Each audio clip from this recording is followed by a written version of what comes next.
आप सब लोगों का स्वागत है।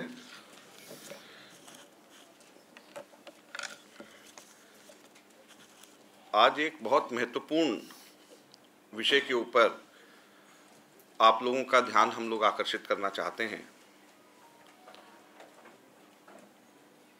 अभी कुछ दिनों से खास तौर के ऊपर और पहले से ही ये चल रहा था कि जो भी व्यक्ति सोशल मीडिया पे या दूसरे और माध्यमों में भारतीय जनता पार्टी या उसके और दूसरे संगठनों के बारे में कुछ भी बोले या भारतीय जनता पार्टी के किसी भी नेता के बारे में कुछ भी बोले, तो सोशल मीडिया में जिस प्रकार से थ्रेट उसको मिलते थे, जिस प्रकार से धमकियां उसको मिलती थीं, वो मेरे ख्याल से आज़ादी के बाद इस प्रकार के थ्रेट्स और धमकियां आज तक किसी को भी शायद नहीं मिलती। खास तौर के ऊपर इसकी आवाज़ थोड़ा सा ये आवाज़ गूंज रही है, ये हमारे जो साउंड सिस्टम वाले हैं, खास तौर के ऊपर हमारे जर्नलिस्ट जो हैं उन लोगों को इस प्रकार की धमकियां मिलें, हमारे एडिटर्स को उस प्रकार की धमकियां मिलें, महिला पत्रकारों को इस प्रकार की धमकियां मिलें, तो ये बहुत ही निंदनीय है और कांग्रेस पार्टी इसकी भरपूर निंदा करता है। मैं आपको याद दिलाना चाहूँगा कि अक्टूबर माह में पिछले वर्ष हिंदू की एक बहुत सीनियर एडिटर लेवल की जर्नलिस्ट को भी इसी प्रकार से धमकियों का सामना करना पड़ा, जिसकी कि पार्लियामेंट स्ट्रीट पुलिस स्टेशन में उन्होंने चिट्ठी कंप्लेंट के द्वारा उन्होंने लिखा। उसी तरीके से अभी पिछले ही कुछ दिनों के अंदर एक मासिक पत्रिका ने जब कुछ छापा जिसको कि कुछ लोगों ने पसंद नहीं किया, भारतीय जनता पार्टी और उसके समान विचारधारा वाले संगठनों ने जब पसंद नहीं किया, तो उसके ऑफिस के बाहर ना केवल प्रदर्शन हुए बल्कि उनको धमकियां भी मिली। और इसी प्रकार से एक नेशनल इलेक्ट्रॉनिक मीडिया के एडिटर्स को इसी प्रकार से धमकियों का सामना करना पड़ा, जबकि ट्विटर पे उन्होंने कुछ लिखा और शायद कुछ लोगों को पसंद नहीं आया। और धमकियां, जान से मारने तक की धमकियां भी उन्हीं लोगों को दी जाती। और इसी प्रकार से कांग्रेस की एक एनएसयूआई की गोवा की प्रेसिडेंट हसीबा अमीन, सिर्फ इसलिए कि उसने कांग्रेस के एडवर्टाइजमेंट के अंदर उसने बहुत महत्वपूर्ण तरीके से भाग लिया और वो एडवर्टाइजमेंट के माध्यम से बहुत पॉपुलर हुई, एकदम अनाप शनाप तरीके से उस 23 वर्षीय लड़की के खिलाफ में सोशल मीडिया के अंदर एक पूरा कैंपेन उसके खिलाफ चलाया गया, जो कि एकदम निराधार था, जिसके बारे में एनएसयूआई ने बाद में प्रेस रिलीज भी किया। कांग्रेस पार्टी इस प्रकार की सोच को, विचारों की अभिव्यक्ति की स्वतंत्रता के इस प्रकार के हमले की कड़ी निंदा करता है। आज मैंने सुशील कुमार शिंदे जी को एक पत्र लिखा है और मैंने गृह मंत्री जी को कहा है कि इस प्रकार के इंसिडेंट्स की पूरी जानकारी ली जानी चाहिए, इंक्वायरी होनी चाहिए और आईटी एक्ट के तहत भी प्रावधान है, हमारे सोशल मीडिया में इस प्रकार की धमकियां जब दी जाती हैं उसकी पूरी जांच होनी चाहिए। अभी तो हमारे प्रमुख विपक्षी दल, देश की सत्ता उनके हाथ में नहीं है और इस प्रकार से विचारों की अभिव्यक्ति की स्वतंत्रता के ऊपर इस प्रकार से हमले हो रहे हैं, तो खुदा ना खास्ता, भगवान ना करे, कभी अगर उनके हाथ सत्ता लग जाए तो विचारों की स्वतंत्रता का वो क्या हाल करेंगे, इस चीज को देख करके ही समझा जा सकता है। हम लोग इस विचारों की अभिव्यक्ति की स्वतंत्रता के हमले की कड़ी और तीव्र निंदा करते हैं। और यही नहीं, हमारे प्रमुख विपक्षी पार्टी के अगर प्रधानमंत्री के उम्मीदवार, अगर उनके अपने स्टेट के अंदर जहां पर वो मुख्यमंत्री हैं, वहां का अगर आप ट्रैक रिकॉर्ड अगर देख लें, तो वहां पर 10 इंफॉर्मेशन कमिश्नर्स में से केवल 3 इंफॉर्मेशन कमिश्नर्स हैं, बावजूद हाई कोर्ट के डायरेक्शंस के कमिश्नर्स वहां पे इंफॉर्मेशन कमिश्नर्स नहीं लगाए जा रहे हैं। एक समय ऐसा था कि वहाँ 20,000 से भी ज़्यादा इंफॉर्मेशन के लिए एप्लीकेशंस पेंडिंग थी।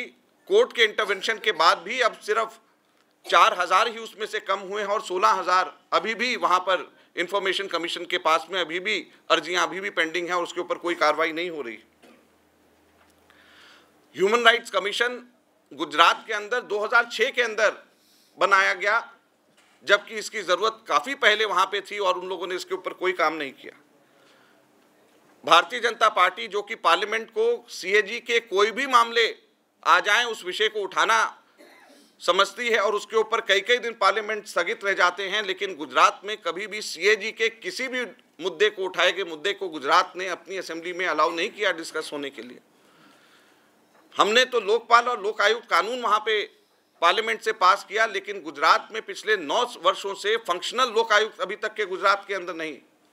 और जो एक बड़ा ही कमज़ोर सा लोक आयुक्त आयोग का कानून गुजरात ने पास किया, जिसका विरोध कांग्रेस कर रही थी, तो कांग्रेस के तमाम विधायकों को एक्सपेल करके मीडिया की एंट्री गुजरात असेंबली से बैन करके इस लोक आयुक्त कानून को, लोक आयुक्त आयोग के कानून को गुजरात असेंबली ने पास किया। तो जब उनके अपने प्रदेश में ये हालत है और जिस संगठन से गुजरात के मुख्यमंत्री बिलोंग करते हैं, जिस संगठन के वो प्रधानमंत्री पद के उम्मीदवार हैं, उस संगठन की टॉलरेंस लेवल इतनी लो है कि अगर कोई भी व्यक्ति कोई बात कहता है तो उसको धमकियां सीधे के सीधे दी जाती हैं। तो मैं समझता हूं कि हमारे लोकतंत्र के ऊपर इससे बड़ा प्रहार नहीं हो सकता है और हम लोग इसकी पूरी निंदा करते हैं, घोर निंदा हम लोग इसकी करते हैं। कांग्रेस पार्टी किसी भी प्रकार के जांच के खिलाफ नहीं है। हम लोग कोई भी मिनिस्टर हो, कोई भी व्यक्ति जिसके हाथ में अधिकार हो,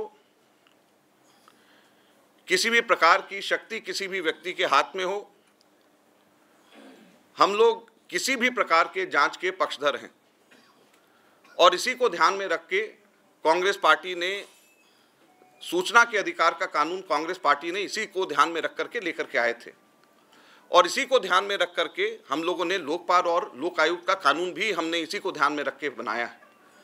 और लोकपाल और लोक आयुक्त कानून के अंदर सेक्शन 14 में भी यह प्रावधान है कि कोई भी मंत्री या पूर्व मंत्री भी हो, उसके किसी भी प्रकार के कार्यों के ऊपर लोकपाल और लोक आयुक्त ध्यान दे सकता है और उसके ऊपर इन्वेस्टिगेशन कर सकता है।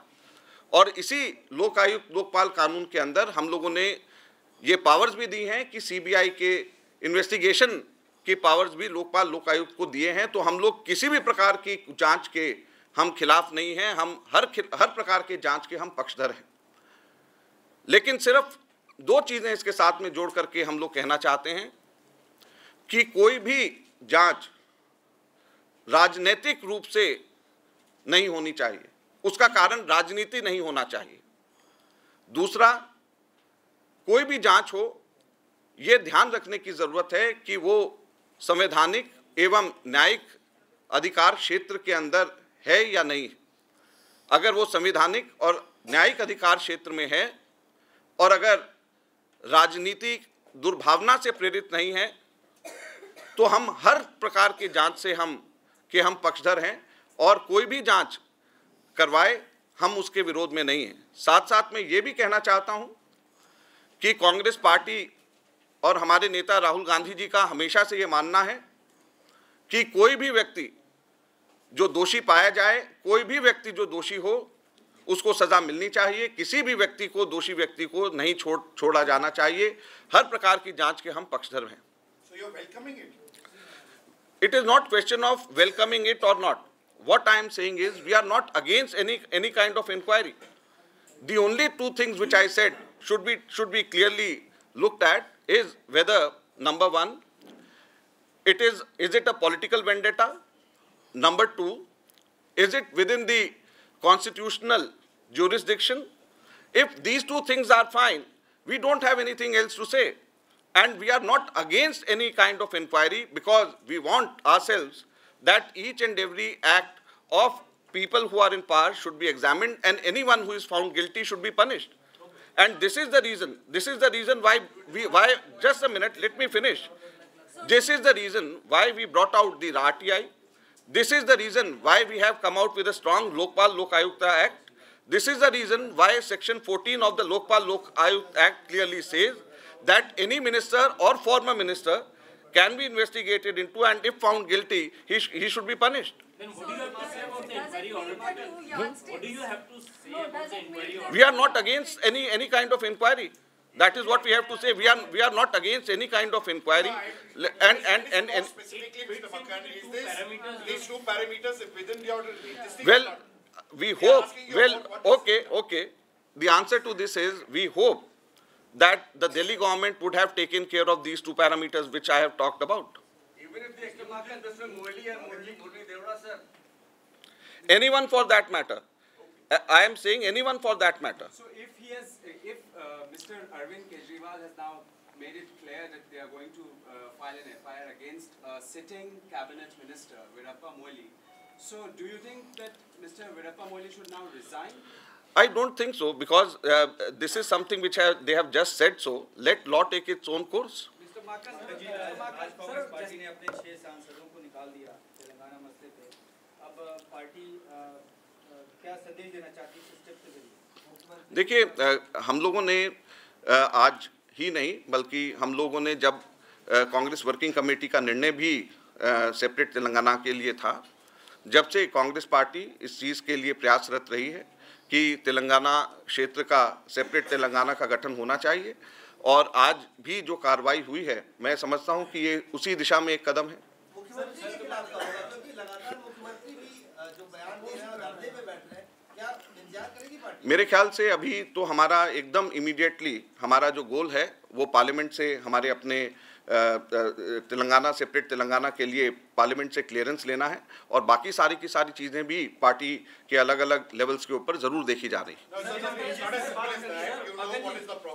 Problem is that you all haven't got your house in order. You do not know. Wait. Let me finish my question, Mr. Makkan. Because you are not sure whether you should bring it in the Rajya Sabha or the Lok Sabha. For that, a co-group is meeting to decide whether it is a money bill or not. Is this the way you are in Congress is going to? No, wait, sir.